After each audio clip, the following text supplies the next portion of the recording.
பிரசங்கி 7ஆம் அதிகாரம் 21ஆம் வசனம். சொல்லப்படும் எல்லா வார்த்தையும் கவனியாதே, கவனித்தால் உன் வேலைக்காரன் உன்னை நிந்திப்பதை கேள்விப்பட வேண்டியதாகும். கர்த்தருடைய பரிசுத்த நாமத்துக்கு ஸ்தோத்திரம். உலக வாழ்க்கையில் பல பேர் நம்ம பல விதமாக பேசுவாங்க. சில பேர் நல்லதை பேசுவாங்க, சில பேர் நம்ம கிட்ட நெகட்டிவ்ஸ் எடுத்து பேசுவாங்க. நமக்கு முகத்துக்கு முன்பாக ஒன்றும் முதுகு பின்னாடி ஒன்றும் பேசுகிற ஜனத்தின் மத்தியில் தான் வாழ்ந்து கொண்டிருக்கிறோம். இதை நீங்க ஆராய்ந்து அறிந்து கொள்ள வேண்டும். நீங்க வசனத்துக்கு கீழ்ப்படிந்தா போதுங்க, ஆண்டவருடைய வார்த்தைக்கு கீழ்ப்படிந்தா போதும். என்ன அப்படி சொல்லிட்டானே, என்னையா அப்படி பேசிட்டான், எனக்கு எப்படி இருக்கு தெரியுமா, எனக்கு ராமுழுதும் தூக்கம் வரல, இதுலயே நான் மூழ்கி எடுக்கிறேன், இதை பத்தி நீங்க திங்க் பண்ண வேண்டிய அவசியம் அல்ல. அல்லேலூயா. அது நம்முடைய வேலையும் அல்ல. நீங்க ஒரு காதில வாங்கி அது மறு காதில் நீங்க விட்டு உங்களுடைய வேலைகளை நீங்க பார்த்தாவே போதும். அல்லேலூயா. நீங்க எதையும் மனதில் வைத்துக் கொள்ளாதீங்க. மனதில் வைத்தா தாங்க வியாதி வருது, டிப்ரெஷன்ல போயிடுறாங்க, அது பைத்தியம் பிடித்த நிலைமைக்கு கொண்டு போய் விடுகிறது, கோபத்தை எழுப்புகிறது, விரோதத்தை எழுப்புகிறது, சண்டையை பண்ணுகிறது.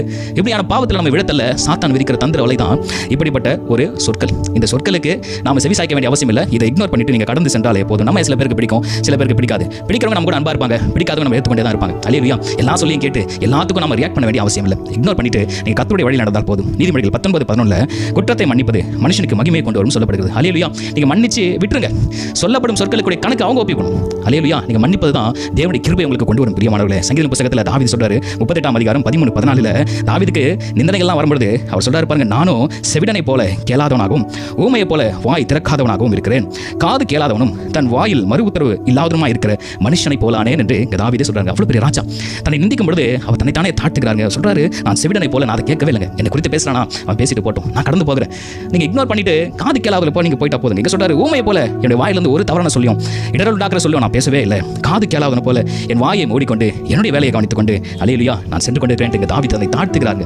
ஆமென். எல்லா சொற்களுக்கும் பதில் பேச வேண்டும் என்ற அவசியம் இல்லை. சில நேரத்தில் நீங்க ஆராய்ந்து அறிந்து பொறுமையோட தாழ்மையோடு கூட இருந்து நீங்க அந்த சொல்லை கேளாமல் அல்லேலூயா அதை விட்டு கடந்து செல்லும் பொழுது கர்த்தருடைய ஆசீர்வாதங்களை தேடி வராங்க. சிமேயு தாவீதை தூஷித்த பொழுது, அவன் நிந்தித்த பொழுது தாவீதுக்கு கோபம் வந்திருக்கலாம், ஆனால் அவர் அதை வெளிக்காட்டவே இல்லை.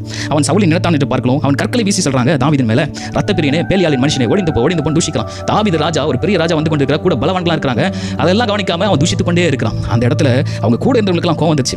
இந்த செத்த நாயை நான் தலையை துண்டிட்டு போடுகிறேன் என்று சொல்றாங்க. தாவீது சொல்றாரு, அவனுக்கு அத்தாரிட்டி கொடுத்திருக்காரு ஆண்டவர், அவன் பேசலாம், தூஷிக்கட்டும், பேசட்டும், ஐ வில் இக்னோர், நான் இக்னோர் பண்றேன். கர்த்தர் அதை நினைச்சு பார்த்து எனக்கு ஒரு நன்மை செய்ய மாட்டாரா, ஆண்டவர் நிச்சயம் செய்வார்னு சொல்லிட்டு தாவீது கடந்து போயிட்டாருங்க. ஆனால் நீங்க இதெல்லாம் பெருசா எடுத்துட்டு ஒவ்வொரு சொல்லி நீங்க பெரிய லெவலில் திங்க் பண்ணிட்டு நீங்க டென்ஷன் ஆக வேண்டிய அவசியம் இல்லை. கர்த்தரை ஒப்புவித்து உங்க வேலையை பாருங்க, சந்தோஷமா இருங்க, கணவனோட சந்தோஷமா இருங்க, மனைவியோட சந்தோஷமா இருங்க, உங்க வீட்டில் டைம் ஸ்பெண்ட் பண்ணுங்க. உலகத்தில் நீங்க வேலை செலத்தில் நடக்கிற பிரச்சனை எல்லாம் வீட்டில் கொண்டு வந்து ஒவ்வொரு சொல்லுக்கும் நீங்க டென்ஷன் ஆயினு ராமுழுது தூக்கல சொல்றது நியாயம் இல்லை.